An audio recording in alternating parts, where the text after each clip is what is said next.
Assalamualaikum warahmatullahi wabarakatuh. Perkenalkan, nama saya Susilawati dengan NIM 211330, mahasiswa semester 5, Fakultas Ekonomi dan Bisnis, kelas RA6, Universitas Primagraha. Teman-teman semua, adapun maksud dan tujuan saya dalam membuat video edukasi atau pembelajaran pada kesempatan kali ini yaitu bertujuan. Langsung saja, mari kita simak materi-materi yang akan saya jelaskan pada video pembelajaran berbasis video ini. Yang pertama, yaitu materi yang pertama berjudul Manajemen dan Pemasaran. Nah, apa sih definisi manajemen pemasaran? Definisi manajemen pemasaran yaitu proses menganalisis, merencanakan, menerapkan, dan mengendalikan program yang dirancang untuk menciptakan nilai bagi pelanggan dan meningkatkan penjualan produk atau layanan perusahaan. Adapun menurut para ahli, yaitu menurut Philip 2005, menjelaskan bahwa manajemen pemasaran adalah proses perencanaan dan pelaksanaan pemikiran, penetapan harga, promosi, serta penyaluran barang dan jasa untuk menciptakan pertukaran yang memenuhi sasaran-sasaran individu dalam organisasi. Nah, selanjutnya yaitu ada fungsi manajemen pemasaran. Fungsi manajemen pemasaran yaitu sebagai berikut. Yang pertama, aktivitas menganalisis yang dilakukan untuk mengetahui pasar yang lingkungan pemasarannya sehingga dapat diperoleh seberapa besar peluang untuk merebut pasar dan seberapa ancaman yang harus dimiliki. Selanjutnya, yaitu ada tujuan manajemen pemasaran, yaitu bertujuan yang untuk menciptakan demand atau permintaan, maksudnya membuat cara yang berhubungan untuk mengetahui selera konsumen. Yang kedua, yaitu bertujuan untuk meningkatkan keuntungan. Tim pemasaran merupakan satu-satu tim yang menghasilkan pendapatan untuk perusahaan. Apabila perusahaan tidak menghasilkan keuntungan, maka perusahaan tersebut tidak akan mampu bertahan lama. Untuk yang ketiga ada tujuan menciptakan pelanggan baru. Adanya mengeksplorasi dan mengidentifikasi kebutuhan pelanggan secara lebih luas. Dan yang keempat, tujuannya yaitu untuk memuaskan pelanggan, menciptakan konsumen baru. Tidak cukup hanya menciptakan konsumen baru. Dan yang terakhir yaitu ada menciptakan produk yang baik di mata publik. Untuk selanjutnya yaitu ada konsep inti pemasaran. Di dalam konsep inti pemasaran ini ada 7 poin-poin. Poin yang pertama yaitu kebutuhan, keinginan, dan permintaan. Poin yang kedua adalah produk, barang, jasa, dan gagasan. Poin yang ketiga ada nilai, biaya, dan kepuasan. Untuk poin yang keempat ada pertukaran dan transaksi. Poin yang kelima ada hubungan dan jaringan. Poin yang keenam ada pasar. Poin yang ketujuh atau terakhir ada pemasaran dan calon pembeli. Untuk materi selanjutnya ada ruang lingkup manajemen pasar.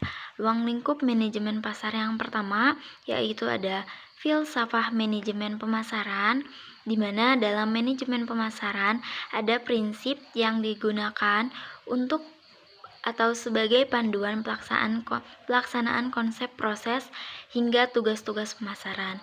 Untuk yang kedua ada faktor lingkungan pemasaran. Dunia pemasaran adalah sebuah entitas yang senantiasa berkembang mengikuti zaman. Hal ini tentu berpengaruh pula pada lingkungan pasar tempat kita memasarkan produk. Untuk yang ketiga ada analisis pasar, dan yang keempat ada pemilihan pasar target, di mana terdiri dari dimensi pasar, perilaku konsumen, segmentasi pasar, dan kriteria yang digunakan. Dan untuk yang kelima ada perencanaan pasar, di mana perencanaan pasar yang dilakukan tidak hanya mencakup strategi jangka panjang, tetapi juga perencanaan operasional dan penyusunan anggaran. Untuk yang keempat ada strategi pemasaran. Strategi pemasaran ini adalah untuk memastikan bahwa perencanaan yang ditetapkan bisa memberikan hal maksimal pada proses pemasaran produk. Untuk yang ketujuh ada strategi produk, di mana strategi produk ini dirancang agar produk yang dihasilkan bisa optimal. Yang kedelapan ada strategi. Untuk yang kesembilan ada strategi penyaluran. Untuk yang kesepuluh ada strategi promosi. Ini ada organisasi pemasaran dan sistem operasi. Untuk materi yang kedua yaitu proses pemasaran dan perencanaan strategi.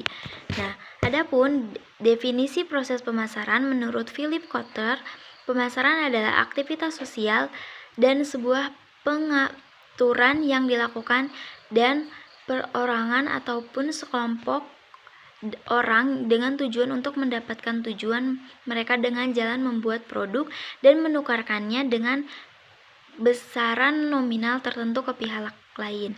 Nah, konsep pelaksanaan kegiatan pemasaran yaitu konsep produksi, di mana konsep produksi berpendapat bahwa konsumen akan menyukai produk yang tersedia di mana-mana dan hanya murah. Untuk selanjutnya itu konsep produk mengatakan bahwa konsumen akan menyukai produk yang menawarkan mutu performasi dan ciri-ciri yang terbaik.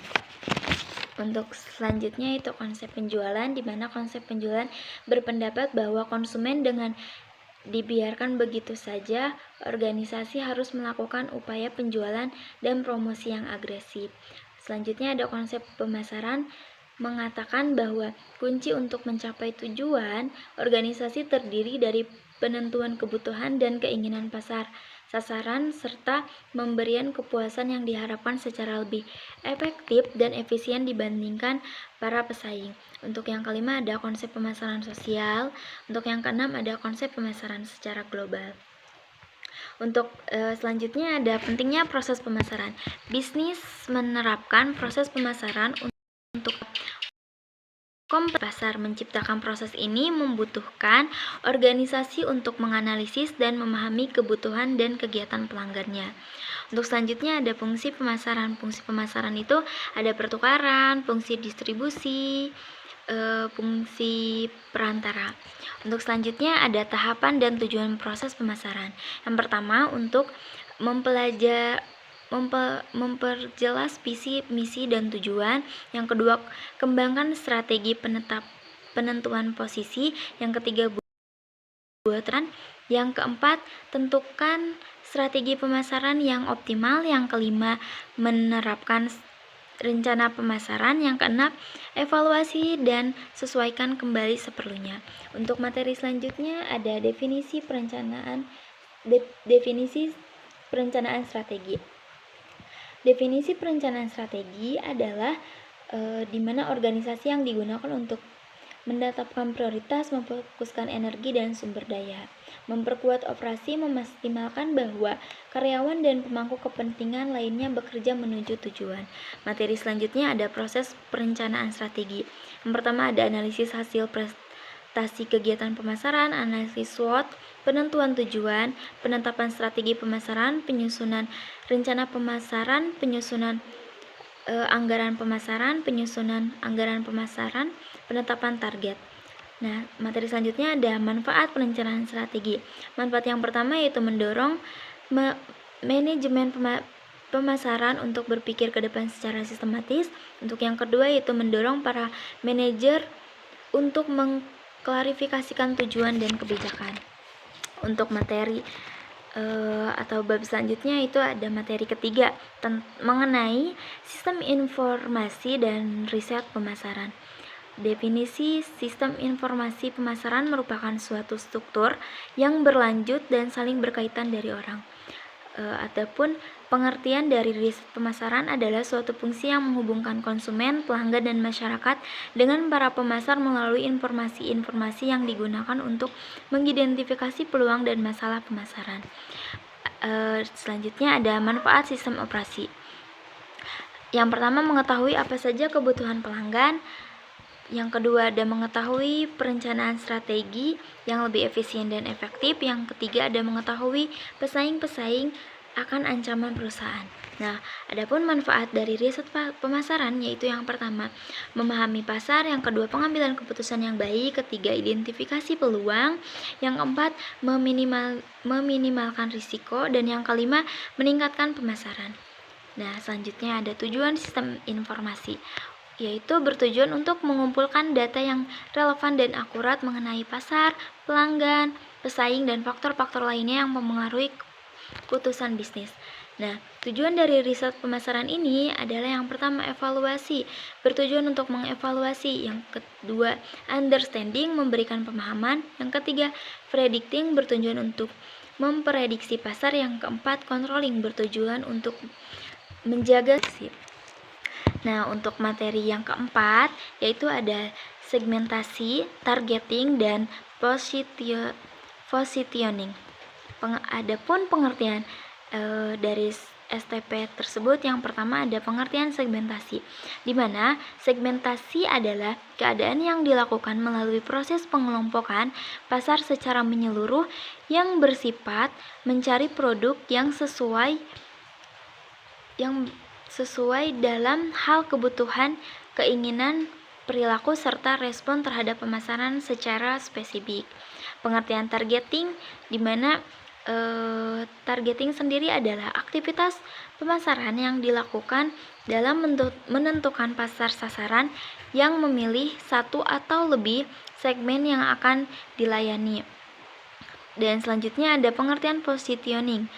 Pengertian positioning adalah aktivitas pemasaran yang menjelaskan posisi produk yang dihasilkan kepada konsumen serta memberikan informasi menggapai keunggulan produk dibandingkan dengan perusahaan lain yang menjadi pesaing. Yang kedua ada alasan perusahaan menerapkan STP, yaitu agar penyusunan strategi atau segmentasi pasar yang baik dapat membagi pemasar produk berdasarkan sasaran pelanggan yang menjadi tujuan perusahaan. Selanjutnya ada menerapkan tahapan dalam proses STP. Yang pertama ada segmentasi geografis, segmentasi demografis, segmentasi priograsi, segmentasi tingkah laku, targeting, positioning, dan price. Yang keempat atau selanjutnya ada manfaat utama perusahaan menerapkan STP. Selanjutnya ada faktor yang dipertimbangkan dalam targeting, yaitu ada market strategy, grow market strategy. Langkah dalam positioning yaitu yang pertama kajian terhadap konsumen, yang kedua kajian terhadap kapabilitas perusahaan, yang ketiga kajian terhadap pesaing, yang keempat kajian terhadap perubahan lingkungan bisnis. Untuk materi selanjutnya yaitu atau materi terakhir ada pengertian bauran pemasaran. Pengertian bauran pemasaran atau market mix adalah kombinasi dari variabel atau kegiatan yang menerapkan inti dari sistem pemasaran.